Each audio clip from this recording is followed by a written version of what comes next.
नमस्ते दोस्तों, अभिवादन स्वीकार कीजिए उदय का। क्या आपको पता है कि दुनिया में एक ऐसा भी झील है जिसमें आदमी डूब नहीं सकता है, यहाँ तक कि उसके पानी में लेट के पेपर पढ़ा जा सकता है। बिल्कुल सही सुन रहे हैं आप। ऐसा एक झील है जिसका नाम है डेड सी और ये स्थित है जॉर्डन और इजराइल के बीच। इसका नाम डेड सी इसलिए पड़ा क्योंकि इसके पानी में नमक की मात्रा 30% से ज़्यादा है। जब किसी समुद्र के पानी में नमक की मात्रा 30% से ज़्यादा हो जाती है तो उसमें ऑक्सीजन का लेवल कम जाता है। ऑक्सीजन के लेवल कम होने की वजह से उस पानी में कोई भी जीव जंतु जीवित नहीं रह सकता है। यहाँ तक कि उसके समुद्र के तलहटी में जो छोटे छोटे पेड़ पौधे उगते हैं वो भी नहीं उग सकते हैं। इसीलिए इसको डेड सी कहा जाता है। इसमें कोई भी जीव जंतु जीवित नहीं रह सकता है या नहीं रहता है। ठीक है, अब आते हैं इस पे कोई मनुष्य तैरता क्यों है या डूब क्यों नहीं सकता। इसलिए नहीं डूब सकता, इसको समझने के लिए फिजिक्स के 3 टर्मिनोलॉजी समझने होंगे।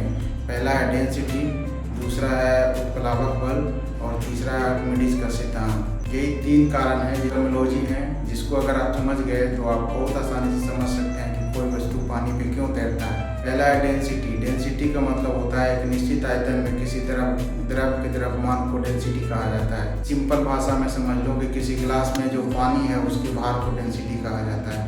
दूसरा है उत्प्लावक बल। उत्प्लावक बल का मतलब ये होता है कि जब किसी वस्तु को किसी द्रव में डुबाया जाता है तो द्रव के द्वारा उसको ऊपर की ओर एक फोर्स लगाया जाता है, उसी को उत्प्लावक बल कहते हैं। तीसरी थ्योरी है आर्किमिडीज का सिद्धांत। आर्किमिडीज का सिद्धांत ये कहता है कि जब किसी वस्तु को किसी द्रव में आंशिक या पूर्ण रूप से डुबाई जाती है तो उस पर एक उत्प्लावक बल लगता है और वो बल वस्तु द्वारा विस्थापित किए गए द्रव के द्रव्यमान के बराबर होता है। इतना लंबा चौड़ा कुछ नहीं समझना है, सिंपल समझना ये है कि जब किसी वस्तु को किसी द्रव में डुबाया जाएगा तो जितना पानी हटाएगा उसका भार अगर उस वस्तु के भार के बराबर हो गया तो वो वस्तु पानी में नहीं डूबेगा। अब हम आते हैं मेन मुद्दे पे। जब आप लकड़ी के टुकड़े को पानी में फेंकते हैं तो लकड़ी का टुकड़ा पानी में तैरने लगता है। इसका कारण ये है कि लकड़ी का डेंसिटी पानी से कम है। जब आप एक लोहे के टुकड़े को पानी में डालते हैं तो वो डूब जाता है। इसका मतलब ये हुआ कि लोहे की डेंसिटी पानी से ज़्यादा है। अब आप पूछेंगे कि जब लोहा पानी में डूब जाता है तो लोहे के बने हुए इतने बड़े बड़े पानी के जहाज समुद्र में कैसे तैरते हैं और उस पर उतना ऊपर से अलग से लोड भी रहता है। यहीं पे आता है आर्किमिडीज का सिद्धांत। आर्किमिडीज का सिद्धांत जैसा कि मैंने बताया कि कोई वस्तु किसी द्रव में कितना पानी हटाता है उसका वजन अगर उस जहाज के बराबर हो गया तो वो जहाज नहीं डूबेगा।